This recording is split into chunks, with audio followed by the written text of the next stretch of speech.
तो मूवी की शुरुआत एक जंग के सीन से होती है। ये वक्त है 1965 का, जिस वक्त अमेरिका और वियतनाम के दरमियान में जंग चल रही थी। दोनों तरफ से होने वाली गोलाबारी की वजह से यहाँ बस तबाही का मंजर था। इस जंग को जीतने के लिए अमेरिकन सोल्जर्स सीक्रेट प्लानिंग में लगे थे, जिस प्लानिंग के तहत इन्हें वियतनाम के उस इलाके को फाइटर जेट की मदद से तबाह करना था जहां से वो लोग वेपन सप्लाई करते थे। ऐसे उनके वेपन तबाह हो गए, वो कमजोर हो जाते और अमेरिका के जीतने के चांसेस बढ़ जाते। मीटिंग में आए सभी सोल्जर्स से इस मिशन को सीक्रेट रखने का कहा जाता है। रात में सभी सोल्जर को एक सर्वाइवल मूवी दिखाई जाती है ताकि अगर वो वियतनाम के घने जंगलों में फंस भी गए तो इस सर्वाइवल मूवी के दिखाए तरीकों से अपनी जान बचाने में कामयाब हो जाएंगे। सभी के सभी सोल्जर इस मूवी पे ध्यान नहीं देते क्योंकि इन्हें यकीन था कि ऐसा कुछ होगा ही नहीं, लेकिन हर चीज को इतना लाइट लेना भी अच्छा नहीं होता। सुबह होते ही ये लोग मिशन पे निकल जाते हैं। वियतनाम की सरहद पर पहुंचते ही इन्होंने बमबारी शुरू कर दी थी,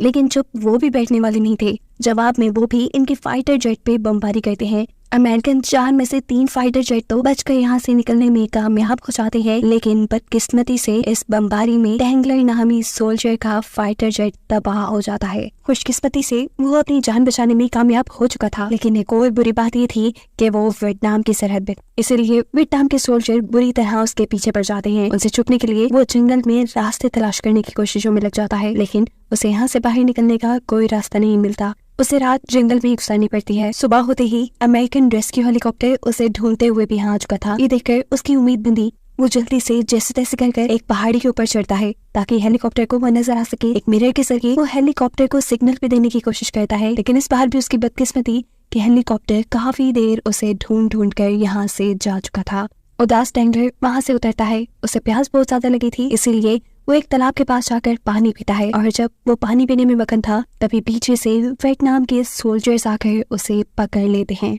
उसे घसीटते हुए गांव में लेकर आया जाता है, जिसके बाद वियतनाम के लोग डैंगलर को गांव के बिल्कुल बीचों बीच गर्म जमीन के ऊपर बांध देते हैं। डैंगलर इनसे बात करने की कोशिश करता है, लेकिन ये लोग डैंगलर की लैंग्वेज नहीं समझ पा रहे थे। 2 दिन तक डैंगलर यही बता रहा बिना कुछ खाए पिए, जिसके बाद सोल्जर्स उसे गवर्नर के पास ले जाने का फैसला करते हैं। और जिस वक्त ये लोग गवर्नर के पास जा रहे थे, इन्हें हवा में अमेरिका का हेलीकॉप्टर दिखाई देता है। सोल्जर्स को लगा कि डैंगलर ने किसी तरह सिग्नल देकर इस हेलीकॉप्टर को अपने पास बुलाया है, इसीलिए वो तेजी से डैंगलर को लेकर जंगल में छुप जाते हैं। सजा के तौर पर वो डैंगलर पे कहीं गोलियां बरसाते हैं, जिसमें से एक भी डैंगलर को नहीं लगती। खैर, हेलीकॉप्टर के जाने के बाद ये लोग अपना सफर शुरू करते हैं और फाइनली डैंगलर को यहाँ के गवर्नर से मिलवाया जाता है। गवर्नर इंग्लिश जानते थे। डैंगलर से बात करते हुए वो डैंगलर से एक डील करते हैं कि हम तुम्हें जिंदा सलामत तुम्हारे मुल्क वापस छोड़ाएंगे, लेकिन एक शर्त पे तुम्हें हमारे साथ एक कॉन्ट्रैक्ट करना होगा, जिस कॉन्ट्रैक्ट के मुताबिक तुम फिर अमेरिका के लिए नहीं बल्कि वियतनाम के लिए काम करोगे। तुम हमारे स्पाई बन जाओगे और अमेरिका की सारी सीक्रेट इन्फॉर्मेशंस हमें दोगे।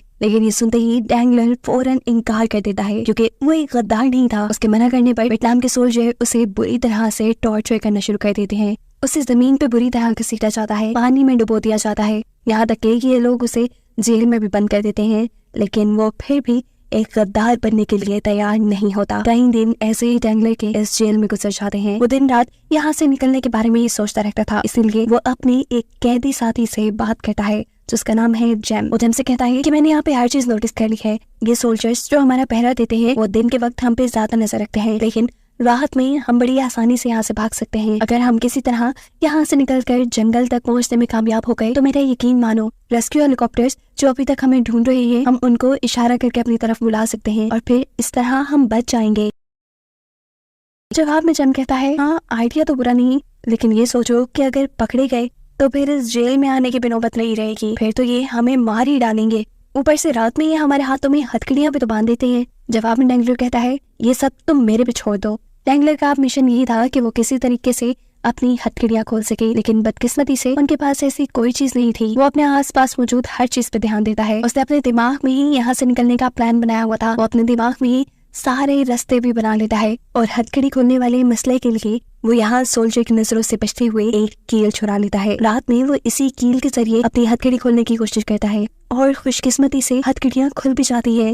ये देखकर सभी कैदी काफी ज्यादा खुश हो गए थे। अगर इन्होंने हथकड़ियां खोल ली थी तो आगे का प्लान भी मुश्किल नहीं था। इन सबको ही उम्मीद मिली थी कि ये लोग यहाँ से बचकर भाग पाएंगे, ये लोग फैसला करते हैं कि कल रात होते ही ये लोग यहाँ से भाग निकलेंगे, लेकिन शायद यहाँ से निकलना उनकी किस्मत में था ही नहीं, क्योंकि अगली सुबह दोबारा अमेरिकन यहाँ पर हमला कर देते हैं। जिस हमले का गुस्सा वियतनाम के ये सोल्जर्स इन बेचारे कैदियों पे निकालते हैं, वो इन्हें बहुत मारते हैं। एक कैदी जो इन सब के जुल्म से तंग आ चुका था, वो बाहर निकलकर अमेरिकन फाइटर जेट्स को सिग्नल देने की कोशिश करता है कि हम यहाँ फंसे हुए हैं, लेकिन उसे अमेरिकन देख नहीं पाते और सजा के तौर पर वियतनामी सोल्जर उसके ऊपर गोलियां चला देते हैं। जो गोली किस्मत से सिर्फ उसकी कान को छूकर गुजरी थी। उनके ऊपर सख्तियां भी बढ़ा दी गई थी। अब तो रात में भी उनके ऊपर पहरा दिया जाता था। और ये सारे हालात देखते हुए जेम डैंगलर से कहता है कि हमें अपना प्लान यही रोक देना चाहिए। मुझे लगता है कि हमें अमेरिकन के लिए वेट करना चाहिए, वो जरूर हमें यहाँ रेस्क्यू करने आ जाएंगे।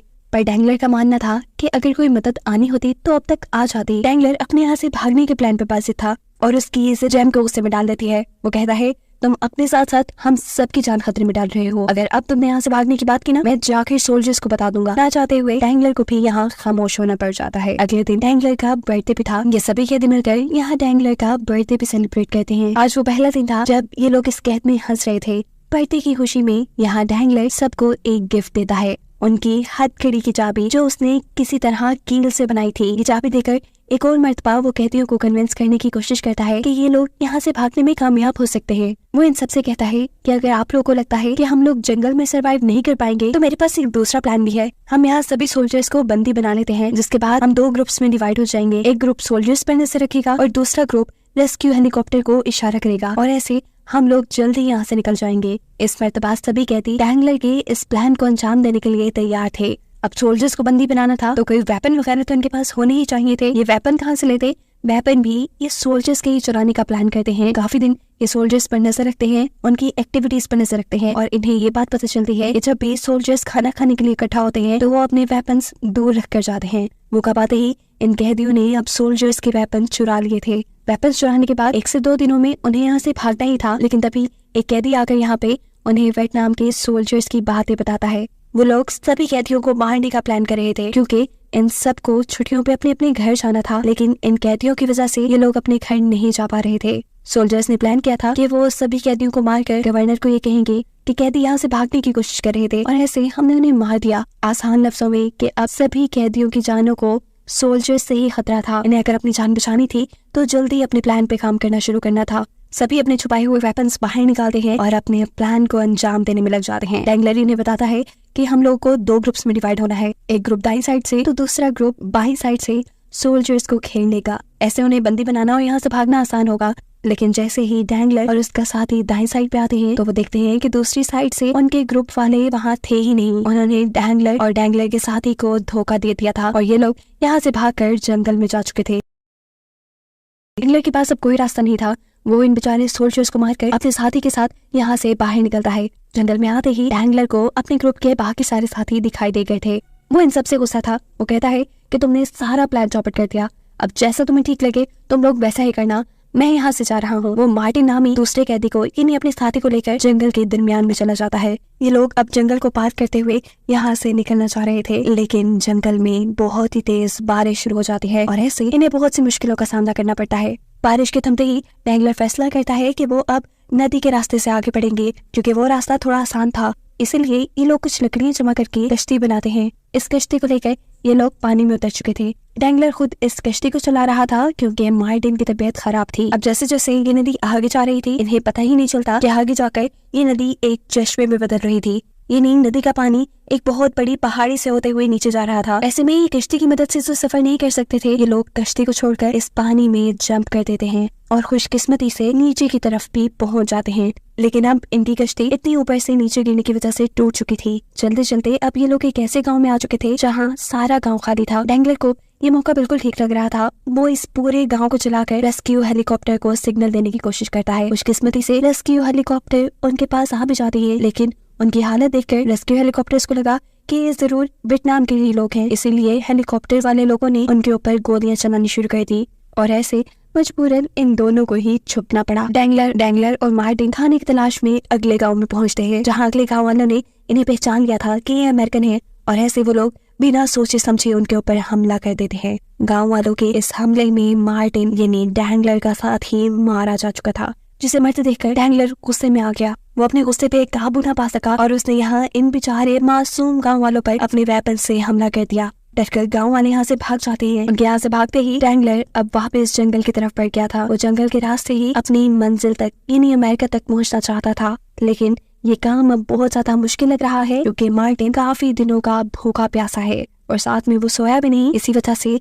उसके अजीबोगरीब हेलुसिनेशंस हो रहे हैं। उसे लग रहा है कि उसका साथी यानी मार्टिन उसके कहीं आसपास ही है। डैंगलर को यहाँ नदी में एक सांप मिलता है जिसे वो पकड़कर मुश्किल से ही खा जाता है। इस सांप को खाने पर डैंगलर को थोड़ी एनर्जी मिली थी। इतनी मुश्किलें काटने के बाद डैंगलर का अब अच्छा वक्त आ गया था क्योंकि रेस्क्यू हेलीकॉप्टर एक और मर्तबा उसे ढूंढते हुए जंगल में आ गए थे। डैंगलर अपनी सारी ताकत लगा देता है उस हेलीकॉप्टर को सिग्नल्स देने के लिए और फाइनली हेलीकॉप्टर उसे देख भी लेते हैं। वो डैंगलर को रेस्क्यू करने के लिए नीचे रस्सी फेंकते हैं, लेकिन इससे पहले कि डैंगलर हेलीकॉप्टर में चढ़ जाता, वियतनाम के सोल्जर भी इस हेलीकॉप्टर को देख चुके थे और वो इस हेलीकॉप्टर के ऊपर गोलियां बरसाना शुरू कर देते हैं। इस गोली के नतीजे में ये हेलीकॉप्टर तबाह भी हो सकता था, लेकिन उससे पहले ही अमेरिकन सोल्जर्स की रेस्क्यू टीम डैंगलर को हेलीकॉप्टर के अंदर लेके आने में कामयाब हो चुकी थी। फाइनली डैंगलर अमेरिका आ गया था जहां उसका इलाज शुरू हो जाता है। साथ ही साथ CIA के लोग उससे इन्वेस्टिगेशन भी शुरू कर देते हैं कि कहीं डैंगलर ने अमेरिका की कुछ सीक्रेट इन्फॉर्मेशन वियतनाम के लोगों को तो नहीं दे दी।